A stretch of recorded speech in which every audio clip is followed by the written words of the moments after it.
ಇಂದು ನಾವು ಒಂದು Korean ಚಲನಚಿತ್ರವಾದ old ಬಾಯ್ ಅನ್ನು ವಿವರಿಸೋಣ. ಇದು ದೈಸು ಎಂಬವನ ಕತೆ. ಅವನು ಒಬ್ಬ ಉದ್ಯಮಿ, ಆದರೆ ತುಂಬಾ ನಿರ್ಲಕ್ಷ್ಯವಂತನು. ಇಂದು ಅವನ ಮಗರ ಹುಟ್ಟುಹಬ್ಬ, ಆದರೆ ಹೆಚ್ಚು ಮದ್ಯಪಾನ ಮಾಡಿದ ಕಾರಣ ಅವನನ್ನು ಪೊಲೀಸ್ ಬಂಧಿಸಿದೆ. ಅವನೊಬ್ಬ ಸ್ನೇಹಿತ ಪೊಲೀಸ್ ಠಾಣೆಗೆ ಬರುತ್ತಾನೆ ಮತ್ತು ಅವನನ್ನು ಬಿಡುಗಡೆ ಮಾಡಿಸಿ ಕರೆದುಕೊಂಡು ಹೋಗುತ್ತಾನೆ. ಅದಾದ ಮೇಲೆ ಅವನ ಸ್ನೇಹಿತ ಫೋನ್ ಡಿಸ್ಕನೆಕ್ಟ್ ಮಾಡಿ ಹಿಂದು ಮುಗ್ಗಿ ನೋಡಿದಾಗ ದೈಸು ಅಲ್ಲಿ ಇರೋದಿಲ್ಲ. ದೈಸು ಅಲ್ಲಿ ಇದ್ದಕ್ಕಿದ್ದಂತೆ ಕಾಣೆಯಾಗುತ್ತಾನೆ. ಅದಾದ ಮೇಲೆ ದೃಶ್ಯ ಬದಲಾಗುತ್ತದೆ.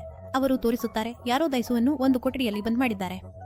ಅವನನ್ನು ಅಪಹರಿಸಿದವರು ಒಂದು ರಂಧ್ರದಿಂದ ಅವನಿಗೆ ಆಹಾರ ಕೊಡುತ್ತಾರೆ ಮತ್ತು ದೈಸು ಜೋರಾಗಿ ಕೂಗುತ್ತಾನೆ. ಅವನಿಗೆ ಅವನನ್ನು ಇಲ್ಲಿ ಯಾಕೆ ಅಪಹರಿಸಲಾಗಿದೆ ಎಂಬುದು ಗೊತ್ತಿಲ್ಲ.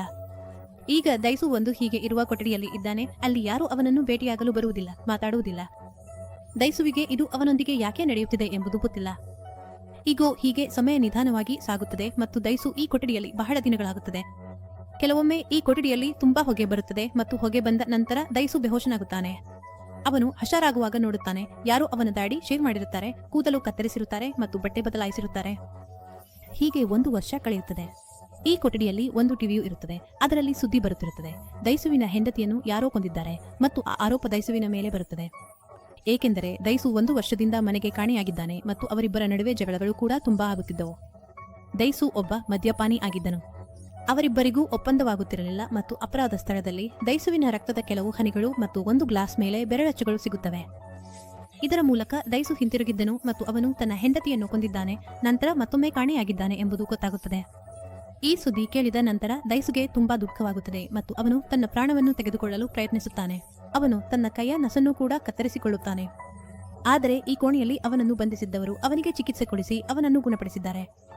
ನಿಜವಾಗಿ ಆ ಜನರು ದೈಸು ಸಾಯಬೇಕೆಂದು ಬಯಸುವುದಿಲ್ಲ ಮತ್ತು ದೈಸು ಯಾವ ತಪ್ಪು ಮಾಡಿದನು ಎಂಬುದನ್ನು ಯೋಚಿಸಿ ಕಂಗಾಲಾಗಿದ್ದಾನೆ. ಅದಕ್ಕಾಗಿ ಅವನು ಶಿಕ್ಷೆ ಅನುಭವಿಸುತ್ತಿದ್ದಾನೆ ಎಂದು ಭಾವಿಸುತ್ತಾನೆ. ಅವನು ತನ್ನ ಆತ್ಮಕಥೆಯನ್ನು ಬರೆಯಲು ಪ್ರಾರಂಭಿಸುತ್ತಾನೆ. ಅದರಲ್ಲಿ ತನ್ನ ಹಳೆಯ ಜೀವನದ ಬಗ್ಗೆ ಬರೆಯುತ್ತಾನೆ. ಅವನು ತನ್ನ ಡೈರಿಯಲ್ಲಿ ತನ್ನ ಹಳೆಯ ದಿನಗಳಲ್ಲಿ ಯಾರಿಗೆಲ್ಲ ದುಃಖ ನೀಡಿದ್ದಾನೆ, ಯಾರಿಗೆಲ್ಲ ತೊಂದರೆ ಕೊಟ್ಟಿದ್ದಾನೆ ಎಂಬುದನ್ನು ಬರೆಯುತ್ತಾನೆ.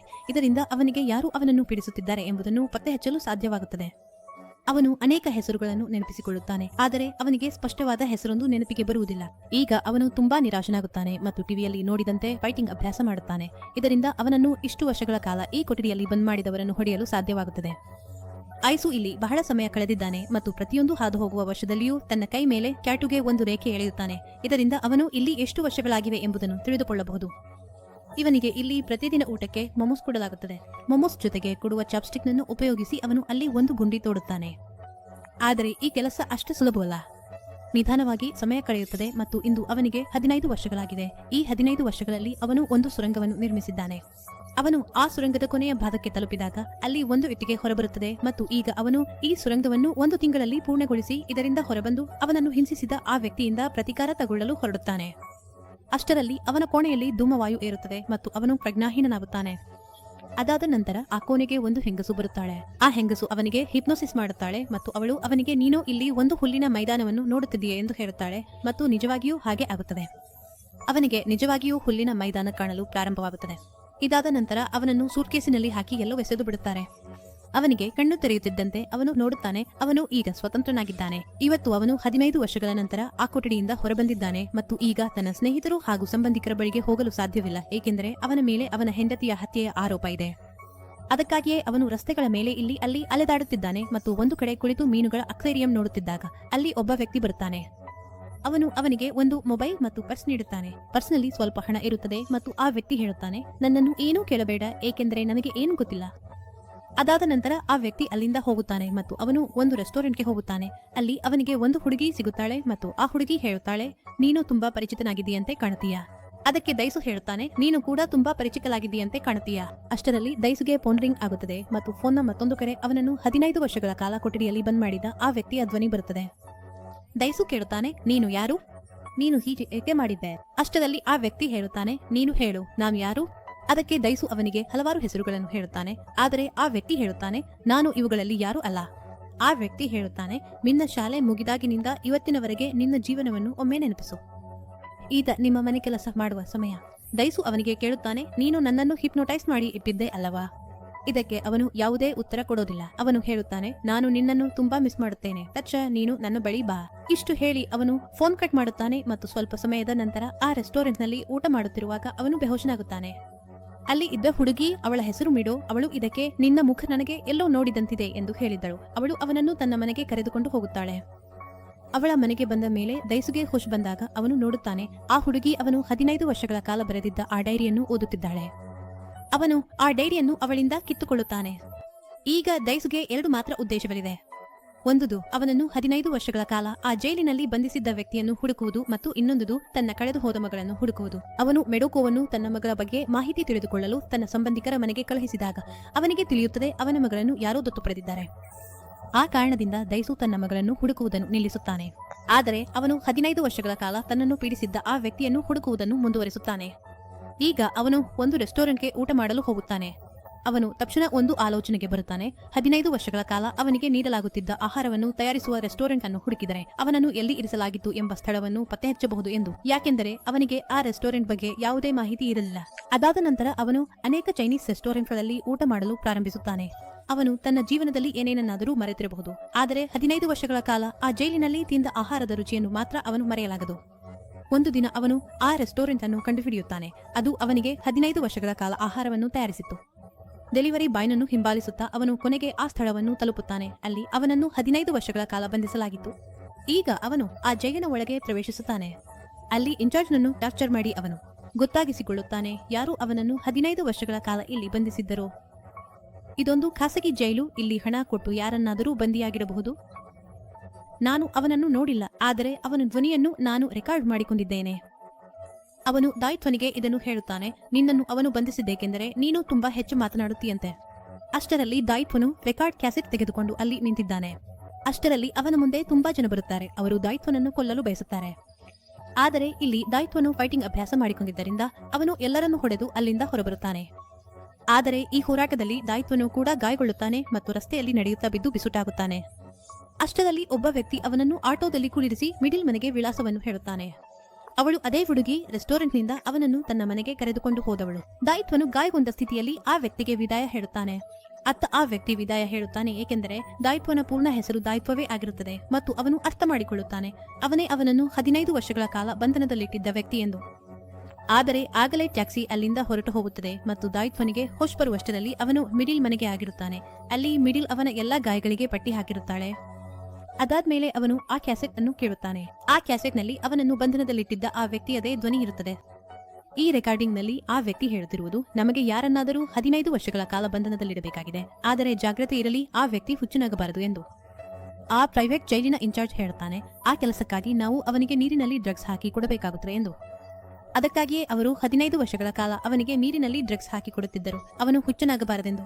ಪ್ರೈವೇಟ್ ಜೈಲಿನ ಇನ್ಚಾರ್ಜ್ ಕೇಳುತ್ತಾನೆ, ಆ ವ್ಯಕ್ತಿಯ ಅಪರಾಧವೇನು ಎಂದು. ನೀವು ಅವನನ್ನು ಏಕೆ ಬಂಧನದಲ್ಲಿಡಲು ಇಚ್ಛಿಸುತ್ತೀರಿ ಎಂದು. ಅಷ್ಟರಲ್ಲಿ ಅವನು ಹೇಳುತ್ತಾನೆ, ಈ ವ್ಯಕ್ತಿ ತುಂಬಾ ಮಾತಾಡುತ್ತಾನೆ ಎಂದು. ಅದಾದ್ಮೇಲೆ ಅವನು ಫೋನ್ ಡಿಸ್ಕನೆಕ್ಟ್ ಮಾಡುತ್ತಾನೆ. ಅದಾದ್ಮೇಲೆ ತನ್ನ ಆ ಸ್ನೇಹಿತನನ್ನು ಭೇಟಿಯಾಗಲು ಹೋಗುತ್ತಾನೆ. ಅವನನ್ನು ಚಿತ್ರದಲ್ಲಿ ಪ್ರಾರಂಭದಲ್ಲೇ ನಮಗೆ ತೋರಿಸಲಾಗಿತ್ತು. ಅವನು ಅವನನ್ನು ಪೊಲೀಸ್ ಸ್ಟೇಷನ್ನಿಂದ ರಕ್ಷಿಸಿ ತಂದಿದ್ದ. ಅವನ ಸ್ನೇಹಿತನಿಗೆ ಸೈಬರ್ ಕ್ಯಾಫೆ ಇದೆ. ಅವನು ಎಲ್ಲವನ್ನೂ ಹೇಳುತ್ತಾನೆ. ಆಗ ಅವನ ಸ್ನೇಹಿತನು ಹೇಳುತ್ತಾನೆ, ನೀನು ನಿನ್ನ ಎಲ್ಲಾ ಪರಿಚಯಗಳಲ್ಲಿ ಅವನನ್ನು ಹುಡುಕಬೇಕು ಎಂದು. ಅದಾದ್ಮೇಲೆ ಅವರು ಮಧ್ಯದ ಮೇಲ್ ಐಡಿ ಚೆಕ್ ಮಾಡುತ್ತಾರೆ. ಅದರಲ್ಲಿ ಒಂದು ಮೇಲ್ ಬರುತ್ತದೆ.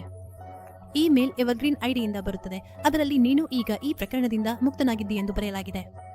ಈ ಐಡಿಯ ಮೂಲಕ ದಾಯಿತ್ವನ ಸ್ನೇಹಿತನು ಅದರ ವಿಳಾಸವನ್ನು ಪತ್ತೆ ಹಚ್ಚುತ್ತಾನೆ. ಅದರ ವಿಳಾಸವು ಬಿಲ್ಡಿಂಗ್ ನಂಬರ್ 7 ರೂಮ್ 407 ಆಗಿರುತ್ತದೆ. ದಾಯಿತ್ವ ಆ ಸ್ಥಳಕ್ಕೆ ತಲುಪುತ್ತಾನೆ ಮತ್ತು ಆ ಸ್ಥಳಕ್ಕೆ ತಲುಪಿದಾಗ ಅಲ್ಲಿಯೇ ಆ ವ್ಯಕ್ತಿ ಇದ್ದಾನೆ ಎಂದು ನೋಡುತ್ತಾನೆ. ಆ ವ್ಯಕ್ತಿಯ ಹೆಸರನ್ನು ಲಿಯೋಜಿನ್ ಎಂದು ಕರೆಯುತ್ತಾರೆ. ಆ ವ್ಯಕ್ತಿ ದಾಯಿಗೆ ಹೇಳುತ್ತಾನೆ, ನಿನಗೆ 5 ದಿನಗಳ ಸಮಯ ಇದೆ. ಈ 5 ದಿನಗಳಲ್ಲಿ ನಾನು ನಿನ್ನನ್ನು ಏಕೆ ಬಂಧಿಸಿದೆ ಎಂದು ಪತ್ತೆ ಹಚ್ಚಿದರೆ ನಾನು ನನ್ನನ್ನು ತಾನೇ ಕೊಲ್ಲುತ್ತೇನೆ. ಆದರೆ ನೀನು ಇದನ್ನು ಪತ್ತೆ ಹಚ್ಚಲಾಗದಿದ್ದರೆ ನಾನು ಮೀರಿಯುವನ್ನು ಕೊಲ್ಲುತ್ತೇನೆ. ನಿಜವಾಗಿ ಈಗ ಮಿಡ್ಯು ಅವನ ವಶದಲ್ಲಿದ್ದಾಳೆ. ಲಿಯೋಜಿನ್ ದಾಯಿಗೆ ಹೇಳುತ್ತಾನೆ, ನೀನು ಪ್ರೀತಿಸುವ ಪ್ರತಿಯೊಬ್ಬ ಹೆಂಗಸನ್ನು ನಾನು ಕೊಲ್ಲುತ್ತೇನೆ. ಅಷ್ಟರಲ್ಲಿ ದಾಯಿ ಅವನನ್ನು ಕೊಲ್ಲಲು ಅವನನ್ನು ಪೀಡಿಸಲು ಬಯಸುತ್ತಾನೆ. ಆದರೆ ಅವನು ತನ್ನ ಶೆಫ್ ತೆರೆದು ಅವನಿಗೆ ತೋರಿಸುತ್ತಾನೆ. ಅವನು ದಾಯಿಗೆ ಒಂದು ಗುರುತು ತೋರಿಸಿ, ನನ್ನ ಹೃದಯದ ಶಸ್ತ್ರಚಿಕಿತ್ಸೆಯಾಗಿದೆ ಮತ್ತು ನನಗೆ ಪೇಸ್ಮೇಕರ್ ಹಾಕಲಾಗಿದೆ ಎಂದು ಹೇಳುತ್ತಾನೆ. ಪೇಸ್ಮೇಕರ್ ಅನ್ನು ಹೃದಯದ ರೋಗಿಗಳಿಗೆ ಹಾಕಲಾಗುತ್ತದೆ. ಇದು ಹೃದಯದ ಬಿಟ್ಟನ್ನು ನಿಯಂತ್ರಿಸುತ್ತದೆ.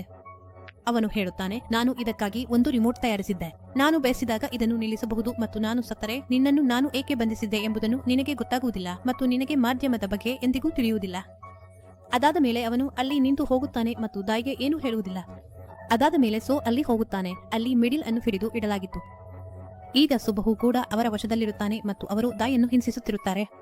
ಅಷ್ಟರಲ್ಲಿ ಅಲ್ಲಿ ಒಬ್ಬ ವ್ಯಕ್ತಿ ಬರುತ್ತಾನೆ. ಅವನು ಹಣದಿಂದ ತುಂಬಿದ ಬ್ರೀಫ್ ಕೇಸ್ ಅನ್ನು ತೆಗೆದುಕೊಂಡು ಬರುತ್ತಾನೆ ಮತ್ತು ಹೇಳುತ್ತಾನೆ, ದಾಯಿ ಮತ್ತು ಸೋ ಅವರನ್ನು ಬಿಡಿ. ಆದರೆ ಆ ಜನರು ದಾಯಿ ಮತ್ತು ಸೋ ಅವರನ್ನು ಬಿಡಲು ಇಚ್ಛಿಸುತ್ತಿರಲಿಲ್ಲ. ಟ್ರೈವ್ಯಾಕ್ ಜೈಲಿನ ಇನ್ಚಾರ್ಜ್ ಇದ್ದನು, ಆದರೆ ಹಣದ ಆಸೆಯಲ್ಲಿ ಅವನು ದಾಯಿ ಮತ್ತು ಸೋ ಅವರನ್ನು ಬಿಡುತ್ತಾನೆ. ಅವನು ಅಲ್ಲಿನಿಂದ ಹೊರಡುವಾಗ ದಾಯಿ ಸೋ ಹೇಳುತ್ತಾನೆ, ನೀನು ಮಿಡಿಲ್ ಅನ್ನು ಸ್ಪರ್ಶಿಸಿದ ಕೈಯನ್ನು ನಾನು ಕತ್ತರಿಸಿ ಬಿಡುತ್ತೇನೆ. ಅದಾದ ಮೇಲೆ ದಾಯಿ ಮತ್ತು ಮಿಡಿಲ್ ಅಲ್ಲಿ ನಿಂದ ದೂರ ಎಲ್ಲೋ ಹೋಗುತ್ತಾರೆ. ಅಲ್ಲಿ ಇವರಿಬ್ಬರಿಗೂ ಪರಸ್ಪರ ಪ್ರೀತಿ ಹುಟ್ಟುತ್ತದೆ. ಅವಳು ತುಂಬಾ ಸಂತೋಷವಾಗಿದ್ದಾಳೆ, ಏಕೆಂದರೆ ಅವಳಿಗೆ ಪ್ರೀತಿಯಾಗಿದೆ ಮತ್ತು 15 ವರ್ಷಗಳ ನಂತರ ಅವಳ ಜೀವನದಲ್ಲಿ ಸಂತೋಷ ಬಂದಿದೆ. ಒಂದು ರಾತ್ರಿ ಇವರಿಬ್ಬರು ತುಂಬಾ ಹತ್ತಿರವಾಗುತ್ತಾರೆ. ಇವರು ಬೆಳಿಗ್ಗೆ ಎದ್ದಾಗ ಇವರ ಕೋಣೆಯಲ್ಲಿ ಒಂದು ಬಾಕ್ಸ್ ಇರುತ್ತದೆ. ಅದರಲ್ಲಿ ಅವನೇ ಹೇಳಿದ್ದ ಆ ವ್ಯಕ್ತಿಯ ಕೈ ಇರುತ್ತದೆ. ಅವನು ಹೇಳಿದ್ದಂತೆ, ನಾನು ನಿನ್ನ ಕೈ ಕತ್ತರಿಸಿ ಬಿಡುತ್ತೇನೆ ಎಂದು. ಅವನು ಯೋಚಿಸುತ್ತಾನೆ, ಆ ವ್ಯಕ್ತಿಗೆ ಹೇಗೆ ಗೊತ್ತಾಯಿತು ನಾನು ನಿನ್ನ ಕೈ ಬೇರ್ಪಡಿಸಿ ಬಿಡುತ್ತೇನೆ ಎಂದು ಹೇಳಿದ್ದೇನೆ ಎಂದು. ಅಂದರೆ ಯಾವುದೋ ರೀತಿಯಲ್ಲಿ ಅವನು ನಮ್ಮ ಮಾತುಗಳನ್ನು ಕೇಳುತ್ತಿದ್ದಾನೆ ಮತ್ತು ಇದನ್ನೆಲ್ಲ ಲೀವ್ ಮಾಡಿದ್ದ. ಅವನನ್ನು 15 ವರ್ಷಗಳ ಕಾಲ ಬಂಧನದಲ್ಲಿಟ್ಟಿದ್ದ. ಈಗ ದಾಯಿಗೆ ಅನುಮಾನ ಬರುತ್ತದೆ, ನನ್ನ ಬೂಟುಗಳಲ್ಲಿ ಅಥವಾ ಬಟ್ಟೆಗಳಲ್ಲಿ ಯಾವುದಾದರೂ ಟ್ರಾನ್ಸ್ಮಿಟರ್ ಅಳವಡಿಸಲಾಗಿದೆ ಎಂದು. ಅದರಿಂದಲೇ ಆ ವ್ಯಕ್ತಿ ಅವನನ್ನು ಹುಡುಕಿಕೊಂಡಿದ್ದಾನೆ ಮತ್ತು ಅವನ ಎಲ್ಲಾ ಮಾತುಗಳನ್ನು ಕೇಳಬಹುದು ಎಂದು. ಅವನು ತನ್ನ ಬೂಟುಗಳನ್ನು ಪರಿಶೀಲಿಸಲು ಕೊಡುತ್ತಾನೆ. ನಿಜವಾಗಿಯೂ ಅದರಲ್ಲಿ ಟ್ರಾನ್ಸ್ಮಿಟರ್ ಇರುತ್ತದೆ. ಆ ಟ್ರಾನ್ಸ್ಮಿಟರ್ ಅನ್ನು ದಾಯಿ ತೆಗೆದು ಹಾಕಿಬಿಡುತ್ತಾನೆ. ಅದಾದ ಮೇಲೆ ಇಂಟರ್ನೆಟ್ನಲ್ಲಿ ಎವರ್ಗ್ರೀನ್ ಎಂಬ ಹೆಸರಿನಲ್ಲಿ ಅನೇಕ ಸೈಟ್ಗಳು ಮತ್ತು ವ್ಯವಹಾರಗಳನ್ನು ಪರಿಶೀಲಿಸುತ್ತಾರೆ. ಅಷ್ಟರಲ್ಲಿ ಒಂದು ವೆಬ್ಸೈಟ್ ಹೆಸರು ಬರುತ್ತದೆ. ಅದರಲ್ಲಿ evergreen old by the Santa high school ಎಂದು ಬರೆಯಲಾಗಿದೆ. ಅದು ದಾಯಿ ಮತ್ತು ಅವನ ಸ್ನೇಹಿತನು ಓದುತ್ತಿದ್ದ ಅದೇ ಶಾಲೆಯಾಗಿರುತ್ತದೆ. ಅದಾದ ಮೇಲೆ ಅವರು ಅದೇ ಶಾಲೆಗೆ ಹೋಗುತ್ತಾರೆ. ಅಲ್ಲಿ ಅವರು ಎಲ್ಲಾ ದಾಖಲೆಗಳನ್ನು ಪರಿಶೀಲಿಸುತ್ತಾರೆ. ಅಲ್ಲಿ ಲಿವೋ ಎಂಬ ಹೆಸರು ಎದುರಿಗೆ ಬರುತ್ತದೆ. ವಾಸ್ತವವಾಗಿ ಇದುವರೆಗೆ ಅವನನ್ನು 15 ವರ್ಷಗಳ ಕಾಲ ಬಂಧನದಲ್ಲಿಟ್ಟಿದ್ದ ವ್ಯಕ್ತಿಯ ಹೆಸರನ್ನು ಅವನು ತಿಳಿದಿರಲಿಲ್ಲ. ಈಗಾಗಲೇ ಅವನು ಆ ಹೆಸರನ್ನು ಕಂಡುಕೊಂಡಿದ್ದರೂ ಲಿವೋ ಜಿಯವರ ಯಾವುದೇ ಫೋಟೋ ಅಥವಾ ವಿವರಗಳು ಅಲ್ಲಿ ಇರಲಿಲ್ಲ. ಅವನು ತನ್ನ ಸ್ನೇಹಿತನನ್ನು ಕೇಳುತ್ತಾನೆ, ನಿನಗೆ ಇದು ತಿಳಿದಿದೆ? ಅವನ ಸ್ನೇಹಿತನು ಹೇಳುತ್ತಾನೆ, ನನಗೆ ಏನೂ ನೆನಪಿಗೆ ಬರುತ್ತಿಲ್ಲ. ನೀನು ಇನ್ನಷ್ಟು ವಿವರಗಳನ್ನು ಯಾಕೆ ಪರಿಶೀಲಿಸಲ್ಲ? ಅವನು ತನ್ನ ಸ್ನೇಹಿತನಿಗೆ ಹೇಳುತ್ತಾನೆ, ನಾನು ಎಲ್ಲಾ ದಾಖಲೆಗಳಲ್ಲಿ ಹುಡುಕಿದ್ದೇನೆ, ಆದರೆ ಎಲ್ಲೂ ಅವಳ ಫೋಟೋ ಇಲ್ಲ. ಅದಾದ ಮೇಲೆ ಅವನು ತನ್ನ ಸ್ನೇಹಿತನನ್ನು ಕೇಳುತ್ತಾನೆ, ನೀನು ಜಿನ್ಸೆ ಅನ್ನು ಗೊತ್ತಿದ್ದೀಯಾ? ಅವನ ಸ್ನೇಹಿತನು ಹೇಳುತ್ತಾನೆ, ಹೌದು, ನಾನು ಅವಳನ್ನು ಗೊತ್ತಿದ್ದೇನೆ. ಅವನು ಕೇಳುತ್ತಾನೆ, ಅವಳು ಹೇಗಿದ್ದ ಹುಡುಗಿಯು? ಅವನ ಸ್ನೇಹಿತನು ಅವನಿಗೆ ಹೇಳುತ್ತಾನೆ, ಅವಳು ತುಂಬಾ ನಡತೆ ಇಲ್ಲದ ಹುಡುಗಿಯು ಮತ್ತು ಅವಳ ಬಗ್ಗೆ ತುಂಬಾ ಕೆಟ್ಟ ಮಾತುಗಳನ್ನು ಹೇಳುತ್ತಾನೆ. ಅದೇ ಕ್ಯಾಫೆಯಲ್ಲಿ ಲೀವಾನ್ ಕುಳಿತಿದ್ದಾನೆ. ಅವನು ಈ ಎಲ್ಲ ಮಾತುಗಳನ್ನು ಕೇಳುತ್ತಿದ್ದಾನೆ. ಇವುಗಳನ್ನು ಕೇಳಿ ಅವನಿಗೆ ತುಂಬಾ ಕೋಪ ಬರುತ್ತದೆ. ಅದಾದ ಮೇಲೆ ಅವನನ್ನು ಹೊಡೆಯುತ್ತಾನೆ. ಈಗ ಅವನು ದಾಯಿತ್ವನ ಫೋನ್ ತೆಗೆದುಕೊಂಡು ದಾಯಿತ್ವನಿಗೆ ಹೇಳುತ್ತಾನೆ, ನನ್ನ ತಂಗಿ ನಡತೆ ಇಲ್ಲದ ಹುಡುಗಿಯಲ್ಲ. ಈ ವಿಷಯವನ್ನು ನೀನು ಕೂಡ ಒಪ್ಪಿಕೊಳ್ಳಬೇಕಾಗುತ್ತದೆ. ಈಗ ದಾಯಿತ್ವನಿಗೆ ಎಲ್ಲವೂ ನೆನಪಿಗೆ ಬರುತ್ತದೆ. ಅವನಿಗೆ ನೆನಪಾಗುತ್ತದೆ ಹೇಗೆ ಅವನು ಲಿವಾನ್ ಮತ್ತು ಅವನ ತಂಗಿಯನ್ನು ಆಪ್ತವಾಗಿ ಇರುವುದನ್ನು ನೋಡಿದ್ದ. ಅವನು ಶಾಲೆ ಬಿಟ್ಟು ಹೋಗುತ್ತಿದ್ದಾಗ ಈ ವಿಷಯವನ್ನು ತನ್ನ ಸ್ನೇಹಿತನಿಗೆ ಹೇಳಿದ್ದನು. ಆದರೂ ಅವನು ತನ್ನ ಸ್ನೇಹಿತನಿಗೆ ಈ ವಿಷಯವನ್ನು ಯಾರಿಗೂ ಹೇಳಬೇಡ ಎಂದು ಹೇಳಿದ್ದರು. ಅವನ ಸ್ನೇಹಿತನು ಇದನ್ನು ಎಲ್ಲರಿಗೂ ಹೇಳಿಬಿಟ್ಟಿದ್ದ. ಇದರಿಂದ ಲಿವಾನ ತಂಗಿಗೆ ಸಂಪೂರ್ಣವಾಗಿ ಹೆಸರು ಹಾಳಾಗಿತ್ತು ಮತ್ತು ಅವಳು ಇದನ್ನು ಸಹಿಸಿಕೊಳ್ಳಲಾಗಲಿಲ್ಲ. ಈ ಕಾರಣದಿಂದ ಅವಳು ಆತ್ಮಹತ್ಯೆ ಮಾಡಿಕೊಂಡಳು. ಅವಳ ಸಾವಿಗೆ ಎಲ್ಲಿಂದಲೋ 250 ಜವಾಬ್ದಾರನಾಗಿದ್ದರು. ಅವನ ತಪ್ಪು ಅಷ್ಟು ದೊಡ್ಡದಾಗಿರಲಿಲ್ಲ ಎಂದು 15 ವರ್ಷಗಳ ಕಾಲ ಜೈಲಿನಲ್ಲಿ ಇರಿಸಬೇಕಾಗಿರಲಿಲ್ಲ. ಆದರೆ ಅವನು ಒಪ್ಪಿಕೊಳ್ಳುತ್ತಾನೆ, ನೀನು ದೊಡ್ಡವನಾಗಿರಲಿ ಅಥವಾ ಚಿಕ್ಕವನಾಗಿರಲಿ, ದುಃಖ ಎಲ್ಲರಿಗೂ ಒಂದೇ ರೀತಿ ನೋವು ನೀಡುತ್ತದೆ. ಅವಳು ಹೇಳುತ್ತಾಳೆ, ಈಗ ನಿನಗೆ ಸತ್ಯ ಗೊತ್ತಾಗಿದೆ. ಈಗ ನಾವು ಎಲ್ಲೋ ದೂರ ಹೋಗೋಣ, ಅಲ್ಲಿ ಅವನು ನಮ್ಮನ್ನು ಹುಡುಕಲಾಗದು. ಆದರೆ ದಾಯಿ 100 ಹೇಳುತ್ತಾನೆ, ಇಲ್ಲ, ನೀನು ನನ್ನ ಜೀವನದ ಭಾಗವಾಗಿ ಬಿಡು. ಹೋಗಿದೆ. ಈಗ ಅವನು ಮೆಡೋವನ್ನು ಆ ವ್ಯಕ್ತಿಯ ಬಳಿ ಬಿಡುತ್ತಾನೆ. ಅವನು ಖಾಸಗಿ ಜೈಲಿನ ಇನ್ಚಾರ್ಜ್ ಆಗಿದ್ದಾನೆ. ಅವನು ಹೀಗೆ ಮಾಡುವುದಕ್ಕೆ ಕಾರಣವೆಂದರೆ ಇಲ್ಲಿ ಮೆಡೋವನ್ನು ಹುಡುಕಲಾಗದು. ಈಗ ಆ ವ್ಯಕ್ತಿ ಲೀಗೆ ಶತ್ರುವಾಗಿದ್ದಾನೆ, ಏಕೆಂದರೆ ಅವನು ಅವನ ಕೈಯನ್ನು ಕತ್ತರಿಸಿದ್ದ. ಇದಾದ ಮೇಲೆ ಆ ವ್ಯಕ್ತಿಯನ್ನು ಭೇಟಿಯಾಗಲು ಅವನು ಅವನ ಪೆಂಟ್ ಹೌಸ್ಗೆ ಹೋಗುತ್ತಾನೆ. ಅವನು ಅಲ್ಲಿ ತಲುಪಿದಾಗ ಅವನಿಗೆ ಹೇಳುತ್ತಾನೆ, ನೀನು ಕೊನೆಗೆ ಎಲ್ಲವನ್ನೂ ನೆನಪಿಸಿಕೊಂಡೆ. ಅವನು ಹೇಳುತ್ತಾನೆ, ನೀನು ನನ್ನ ನೆನಪು ಮರೆಯಿಸಿ ನನಗೆ ಹೇಳಿದ್ದೆ ಎಲ್ಲವನ್ನೂ ನೆನಪಿಸಿಕೊಳ್ಳುವೆಂದು. ಇದು ಸರಿಯಲ್ಲ, ಆದರೆ ನಾನು ಗೆದ್ದಿದ್ದೇನೆ. ನನಗೆ ಎಲ್ಲವೂ ನೆನಪಾಗಿದೆ ಮತ್ತು ನೀನು ವಾಗ್ದಾನ ಮಾಡಿದ್ದೆ, ನನಗೆ ಎಲ್ಲವೂ ನೆನಪಾದರೆ ನಿನ್ನನ್ನು ನೀನೇ ಕೊಲ್ಲುತ್ತೀಯೆಂದು. ಲೀವ್ ಹೇಳುತ್ತಾನೆ, ನೀನು ಏನು ಅನಿಸುತ್ತಿದೆ, ನಾವು ನಿನ್ನ ನೆನಪು ಅಳಿಸಿದ್ದೇವೆ ಎಂದು. ಆದರೆ ಅಂಥದ್ದೇನೂ ಆಗಿಲ್ಲ. ನೀನು ಈ ಎಲ್ಲ ವಿಷಯಗಳನ್ನು ನಿನ್ನಿಂದಲೇ ಮರೆತಿದ್ದೆ. ನಿನ್ನ ಬಗ್ಗೆ ಗಾಸಿಪ್ ಇಷ್ಟು ಹರಡಿತು. ಜನರು ಹೇಳಲು ಶುರು ಮಾಡಿದ್ದರು, ನನ್ನ ತಂಗಿ ಗರ್ಭಿಣಿಯಾಗಿದ್ದಾಳೆ ಎಂದು, ಮತ್ತು ಅವಳು ಇದನ್ನೆಲ್ಲ ಸಹಿಸಿಕೊಳ್ಳಲಿಲ್ಲ. ಅದಕ್ಕಾಗಿಯೇ ಅವಳು ಆತ್ಮಹತ್ಯೆ ಮಾಡಿಕೊಂಡಳು. ಲೀವ್ ಕೇಳುತ್ತಾನೆ, ನೀನು ಪೋಸ್ಟ್ ಹಿಪ್ನೋಸಿಸ್ ಬಗ್ಗೆ ಕೇಳಿದ್ದೀಯಾ? ಇದರಿಂದ ನೀನು ಯಾರ ಮನಸ್ಸಿನಲ್ಲಿ ಬೇಕಾದ್ದನ್ನು ಹಾಕಬಹುದು. ನೀನು ಮತ್ತು ಮಿಡುಲ್ ಒಬ್ಬರನ್ನೊಬ್ಬರು ಪ್ರೀತಿಸುತ್ತಿದ್ದೀರಿ, ಒಬ್ಬರಿಗೊಬ್ಬರು ಹತ್ತಿರವಾಗಿದ್ದೀರಿ. ಇದು ಅದೇ ಪರಿಣಾಮ. ನಾವು ನಿಮ್ಮಿಬ್ಬರಿಗೂ ಹಿಪ್ನೋಸಿಸ್ ಮಾಡಿದ್ದೆವು, ಅದಕ್ಕಾಗಿಯೇ ನೀವು ಇಬ್ಬರು ಇಂದು ಒಟ್ಟಿಗೆ ಇದ್ದೀರಿ. ನೀನು ಜೈಲಿನಿಂದ ಹೊರಬಂದಾಗಿನಿಂದಲೇ ನಿನ್ನ ಪ್ರಶ್ನೆ ಇದೆ. ಅಂತೂ 15 ವರ್ಷಗಳ ಕಾಲ ನನ್ನನ್ನು ಬಂಧನದಲ್ಲಿಟ್ಟೇಕೆ ಎಂಬುದೇ ನಿನ್ನ ಪ್ರಶ್ನೆಯಾಗಿದೆ. ಆದರೆ ನಿನ್ನ ಪ್ರಶ್ನೆ ಇರಬೇಕಾದ್ದು, ನನ್ನನ್ನು 15 ವರ್ಷಗಳ ಕಾಲ ಬಂಧನದಲ್ಲಿಟ್ಟ ನಂತರ ಏಕೆ ಬಿಡಲಾಯಿತು ಎಂಬುದು. ಅದಾದ್ಮೇಲೆ ಅವನು ಒಂದು ಬಾಕ್ಸ್ ತೋರಿಸುತ್ತಾನೆ. ಅದರೊಳಗೆ ಒಂದು ಫೋಟೋ ಆಲ್ಬಮ್ ಇರುತ್ತದೆ. ಈ ಆಲ್ಬಂನಲ್ಲಿ ದಾಯಿಸಿಯ ಕುಟುಂಬದ ಫೋಟೋಗಳು ಇರುತ್ತವೆ. ಅದು ಅವನ ಹೆಂಡತಿ ಮತ್ತು ಅವನ ಮಗಳು. ಆ ಆಲ್ಬಮ್ ಅನ್ನು ತಿರುಗಿಸುತ್ತಿದ್ದಂತೆ ಅವನ ಮಗಳು ನಿಧಾನವಾಗಿ ದೊಡ್ಡವಳಾಗುತ್ತಾಳೆ ಮತ್ತು ಆಲ್ಬಮ್ನ ಕೊನೆಯ ಫೋಟೋ ನೋಡಿದಾಗ ಅವನ ಮಗಳು ಟೀನೇಜರ್ ಆಗಿರುತ್ತಾಳೆ. ಇವೆಲ್ಲವನ್ನು ನೋಡಿದ ನಂತರ ಅವನು ತುಂಬಾ ಗಾಬರಿಯಾಗುತ್ತಾನೆ ಮತ್ತು ಬೋಜಿನ್ ಮೇಲೆ ದಾಳಿ ಮಾಡುತ್ತಾನೆ. ಆದರೆ ಬೋಜಿನ ಸಂಗಾತಿ ಡೈಸಿಯನ್ನು ಹಿಡಿದುಕೊಳ್ಳುತ್ತಾನೆ ಮತ್ತು ಡೈಸಿ ಮತ್ತು ಅವನ ನಡುವೆ ಹೋರಾಟ ನಡೆಯುತ್ತದೆ. ಡೈಸಿಗೆ ಸಾಯಬೇಕೆಂದು ಅನಿಸುತ್ತದೆ, ಏಕೆಂದರೆ ಅವನಿಗೆ ಗೊತ್ತಿದೆ ಅವನು ಮತ್ತು ಅವನ ಮಗಳ ಸಂಬಂಧ ಈಗ ಚೆನ್ನಾಗಿಲ್ಲ. ಅವನ ಸಂಗಾತಿ ಜೈಸೋವನ್ನು ಕೊಲ್ಲುವ ಮೊದಲು ಬೋಜಿನ್ ತನ್ನದೇ ವ್ಯಕ್ತಿಯನ್ನು ಕೊಲ್ಲುತ್ತಾನೆ, ಏಕೆಂದರೆ ಅವನು ಜೈಸೋ ಸಾಯೋದು ಬಯಸುವುದಿಲ್ಲ. ಅದಾದ ಮೇಲೆ ಬೋಜಿನ್ ಜೈಸೋಗೆ ಕೇಳುತ್ತಾನೆ, ನೀನು ಮಿಡಿಲ್ ಅನ್ನು ಅಲ್ಲಿ ಏಕೆ ಬಿಟ್ಟೆ? ಅದು ಒಂದು ಬಲೆ ಇತ್ತು, ಅದು ಒಂದು ಟ್ರ್ಯಾಪ್ ಆಗಿತ್ತು. ನಾನು ಅವನ ಕೈಯನ್ನು ಕತ್ತರಿಸಿದ್ದೇನೆ, ಆದರೆ ಅದಕ್ಕೆ ಬದಲಾಗಿ ನಾನು ಅವನಿಗೆ ತುಂಬಾ ಹಣ ಮತ್ತು ಆಸ್ತಿ ಕೊಟ್ಟಿದ್ದೆ. ಅಂತಿಮವಾಗಿ ಅವನು ನನ್ನವನೇ ಆಗಿದ್ದಾನೆ. ಮತ್ತು ಇದಾದ ಮೇಲೆ ಅವನು ಮಿಡಿಲ್ಗೆ ಫೋನ್ ಮಾಡುತ್ತಾನೆ ಮತ್ತು ಮಿಡಿಲ್ ಇಶುಗೆ ಹೇಳ್ತಾನೆ, ನನ್ನ ಮುಂದೆ ಒಂದು ಬಾಕ್ಸ್ ಇದೆ ಎಂದು. ಈ ಜನರು ಅದನ್ನು ತೆರೆಯಲು ಹೇಳುತ್ತಿದ್ದಾರೆ ಮತ್ತು ಆ ಬಾಕ್ಸ್ ಕೂಡ ಹೌದು, ಅವರು ಹಿಂದೆ ತೆರೆದಿದ್ದ ಬಾಕ್ಸ್ನಂತೆ ಇದೆ. ಜೈಸು ಹೇಳುತ್ತಾನೆ, ಏನೇ ಆಗಲಿ ದಯವಿಟ್ಟು ಆ ಬಾಕ್ಸ್ ತೆರೆಯಬೇಡ, ಏಕೆಂದರೆ ಅವನಿಗೆ ನಾನು ಅವನ ತಂದೆ ಎಂದು ಗೊತ್ತಾಗಬಾರದು ಎಂದು ಬಯಸುತ್ತಿಲ್ಲ. ಮತ್ತು ಇದಾದ ಮೇಲೆ ಅವನು ಫೋನ್ ಡಿಸ್ಕನೆಕ್ಟ್ ಮಾಡುತ್ತಾನೆ ಮತ್ತು ತನ್ನ ಮೊಣಕಾಲುಗಳ ಮೇಲೆ ಬಿದ್ದು ಬಿಡುತ್ತಾನೆ. ಅವನು ಅವನಿಗೆ ಹೇಳುತ್ತಾನೆ, ದಯವಿಟ್ಟು ಏನೇ ಆಗಲಿ ಮಿಡಿಲ್ಗೆ ಇದನ್ನೆಲ್ಲ ಗೊತ್ತಾಗಬಾರದು. ಮತ್ತು ಅವನು ಅವನಿಗೆ ಬೆದರಿಕೆ ಕೂಡ ನೀಡುತ್ತಾನೆ, ಮಿಡಿಲ್ಗೆ ಏನಾದರೂ ಗೊತ್ತಾದರೆ ನಾನಿನ್ನು ತುಂಡು ತುಂಡು ಮಾಡಿಬಿಡುತ್ತೇನೆ ಎಂದು. ಡೈಸ್ ಸಂಪೂರ್ಣವಾಗಿ ಮುರಿದು ಹೋಗುತ್ತಾನೆ. ಅವನು ನನ್ನ ಜೀವನದುದ್ದಕ್ಕೂ ನಾನು ನಿನ್ನ ಗುಲಾಮನಾಗಿರುತ್ತೇನೆ ಎಂದು ಹೇಳುತ್ತಾನೆ ಮತ್ತು ಅವಳ ಬೂಟುಗಳನ್ನು ಸಹ ನೆಕ್ಕುತ್ತಾನೆ. ಆದರೆ ಜಿಂಗೆ ಇದರಿಂದ ಹೆಚ್ಚಿನ ವ್ಯತ್ಯಾಸವಾಗುವುದಿಲ್ಲ. ಅವಳಿಗೆ ನಗೆಯೇ ಬರುತ್ತದೆ, ಏಕೆಂದರೆ ಅವಳು ಅವನ ಕ್ಷಮೆಯನ್ನು ಇನ್ನೂ ಒಪ್ಪಿಕೊಂಡಿಲ್ಲ. ಅಲ್ಲಿ ಒಂದು ಕತ್ತರಿ ಇರುತ್ತದೆ, ಅದರಿಂದ ಅವನು ತನ್ನ ನಾಲಿಗೆಯನ್ನು ಕತ್ತರಿಸಿಕೊಳ್ಳುತ್ತಾನೆ. ಈಗ ಜಿನ್ ಫೋನ್ ಮಾಡಿ ಹೇಳುತ್ತಾಳೆ, ಮಿಡಿಲ್ಗೆ ಏನೂ ಹೇಳಬೇಡ ಎಂದು. ಮತ್ತು ಜೈಸೋನ ಕಿವಿಯಲ್ಲಿ ಹೇಳುತ್ತಾಳೆ, ಈಗ ನನ್ನ ಬದುಕಿಗೆ ಏನು ಅರ್ಥ ಉಳಿದಿದೆ ಎಂದು. ಅವನು ನಿಂತುಕೊಳ್ಳುತ್ತಾನೆ. ಆಗ ಅವನ ಜೇಬಿನಿಂದ ಆ ರಿಮೋಟ್ ಕೆಳಗೆ ಬೀಳುತ್ತದೆ. ಅದು ಅವನ ಬೇಸ್ ಮೇಕರ್ ಅನ್ನು ನಿಯಂತ್ರಿಸಲು ಬಳಸಲಾಗುತ್ತಿತ್ತು. ಡೈಸ್ ಆ ರಿಮೋಟ್ ಅನ್ನು ಎತ್ತಿಕೊಳ್ಳುತ್ತಾನೆ ಮತ್ತು ಬಟನ್ ಒತ್ತುತ್ತಾನೆ. ಆದರೆ ಅದು ಒಂದು ಬಲೆಯಾಗಿರುತ್ತದೆ, ಸುಳ್ಳಾಗಿರುತ್ತದೆ. ಸರ್, ಅದು ಅವನ ಬೇಸ್ ಮೇಕರಿನ ರಿಮೋಟ್ ಅಲ್ಲ. ಮತ್ತು ಅವನು ಅಲ್ಲಿ ನಿಂತಿದ್ದ ಜಾಗದಿಂದ ಹೊರ ಹೋಗುತ್ತಾನೆ. ಅವನು ಲಿಫ್ಟ್ನಲ್ಲಿ ಇದ್ದಾಗ ಅವನಿಗೆ ತನ್ನ ತಂಗಿಯ ನೆನಪು ಬರುತ್ತದೆ. ಅವನಿಗೆ ಆ ಕ್ಷಣ ನೆನಪಾಗುತ್ತದೆ, ಅದರಲ್ಲಿ ಅವನ ತಂಗಿ ಆತ್ಮಹತ್ಯೆ ಮಾಡಿಕೊಳ್ಳುತ್ತಿದ್ದಳು. ಅವನ ಮುಂದೆ ಆ ಕ್ಷಣ ಬರುತ್ತದೆ, ಅವಳು ನೀರಿನಲ್ಲಿ ಹಾರುತ್ತಿದ್ದಾಗ ಜಿನ್ ಅವಳ ಕೈ ಹಿಡಿದಿದ್ದಾನೆ. ಅವನು ಅವನ ತಂಗಿ ಹೇಳುತ್ತಾಳೆ, ನನ್ನನ್ನು ನೆನಪಿನಲ್ಲಿ ಇಟ್ಟುಕೋ ಎಂದು. ಹಾಗೆ ಹೇಳಿ ಆಕೆ ನದಿಗೆ ಹಾರುತ್ತಾಳೆ. ಅವನು ಲೀವು ಜಿನ್ ಇವೆಲ್ಲವನ್ನೂ ನೆನಪಿಸಿಕೊಂಡಾಗ ಇದನ್ನು ಸಹಿಸಿಕೊಳ್ಳಲಾಗದೆ ತನ್ನನ್ನು ತಾನೇ ಗುಂಡು ಹಾರಿಸಿಕೊಳ್ಳುತ್ತಾನೆ. ನಿಜವಾಗಿ ಲೀವು ಜಿನ್ ಈ ಉದ್ದೇಶಕ್ಕಾಗಿ ಬದುಕಿದ್ದನು ಮತ್ತು ಅವನ ಗುರಿ ಈಗ ಪೂರ್ತಿಯಾಗಿರುವುದರಿಂದ ಅವನು ತನ್ನ ಪ್ರಾಣವನ್ನು ತ್ಯಜಿಸುತ್ತಾನೆ. ಅದೇ ಸಮಯದಲ್ಲಿ ಹಲವಾರು ದಿನಗಳ ನಂತರ ಅವನು ಆ ಹಿಪ್ನೋಸಿಸ್ ಮಾಡುವ ಮಹಿಳೆಯನ್ನು ಹುಡುಕುತ್ತಾನೆ. ಅವಳೇ ಅವನಿಗೆ ಹಿಪ್ನೋಸಿಸ್ ಮಾಡುತ್ತಿದ್ದಳು. ಅವನು ಅವಳನ್ನು ತನ್ನ ಎಲ್ಲಾ ನೆನಪುಗಳನ್ನು ಅಳಿಸಿ ಹಾಕಲು ವಿನಂತಿಸುತ್ತಾನೆ. ಅವನು ಅವಳಿಗೆ ಹೇಳುತ್ತಾನೆ, ನನ್ನ ಎಲ್ಲಾ ಹಳೆಯ ನೆನಪುಗಳನ್ನು ಅಳಿಸಿಬಿಡು ಎಂದು. ಆ ಮಹಿಳೆ ಅವನಿಗೆ ಹೇಳುತ್ತಾಳೆ, ನಾನು ನಿನಗೆ ಸಹಾಯ ಮಾಡುವ ಯಾವುದೇ ಕಾರಣ ನನಗೆ ಇಲ್ಲ ಎಂದು. ಆದರೆ ಅವಳು ಹೇಳುತ್ತಾಳೆ, ನಿನ್ನ ಕೊನೆಯ ಸಾಲು ನನ್ನ ಹೃದಯವನ್ನು ಸ್ಪರ್ಶಿಸಿದೆ. ನಿಜವಾಗಿ ಅವನು ಅವಳಿಗೆ ಎಲ್ಲವನ್ನೂ ಬರೆಯುವ ಮೂಲಕ ಹೇಳಿದ್ದಾನೆ. ಅವನು ಮಾತಾಡಲು ಸಾಧ್ಯವಿಲ್ಲ, ತನ್ನ ನಾಲಿಗೆಯನ್ನು ಕತ್ತರಿಸಿಕೊಂಡಿದ್ದಾನೆ. ಅವನು ಕೊನೆಯ ಸಾಲಿನಲ್ಲಿ ಬರೆದಿದ್ದಾನೆ, ನಾನು ಕೂಡ ಅನೇಕ ಪಾಪಗಳನ್ನು ಮಾಡಿದ್ದೇನೆ, ಹಾಗಾದರೆ ನನಗೆ ಬದುಕಲು ಹಕ್ಕಿಲ್ಲವೇ ಎಂದು. ಆ ಮಹಿಳೆ ಹೇಳುತ್ತಾಳೆ, ಈ ಹಿಪ್ನೋಸಿಸ್ ತಪ್ಪಾಗಬಹುದು, ನೀವು ನಿಮ್ಮ ಆದರೂ ಸಹ ನೀವು ಬಂದು ನೋಡಿ. ಆಮೇಲೆ ದಮಾದೇದ ಕೇಳುತ್ತಾನೆ, ನೀನು ಇದನ್ನು ಮಾಡಲು ಸಿದ್ಧವಿದೆಯಾ? ಡೈಸು ಹೇಳುತ್ತಾನೆ, ಹೌದು, ನನಗೆ ಸಮ್ಮತಿ ಇದೆ. ನಂತರ ಅವಳು ಅವನ ಎಲ್ಲಾ ನೆನಪುಗಳನ್ನು ಅಳಿಸಲು ಪ್ರಯತ್ನಿಸುತ್ತಾಳೆ. ಕೊನೆಯಲ್ಲಿ ತೋರಿಸಲಾಗುತ್ತದೆ, ಡೈಸು ಹಿಮದಲ್ಲಿ ಬಿದ್ದಿರುತ್ತಾನೆ. ಆಗ ಮಿಡೋ ಅವನನ್ನು ಹುಡುಕಿ ಬರುತ್ತಾಳೆ ಮತ್ತು ಅವನನ್ನು ಅಪ್ಪಿಕೊಳ್ಳುತ್ತಾಳೆ.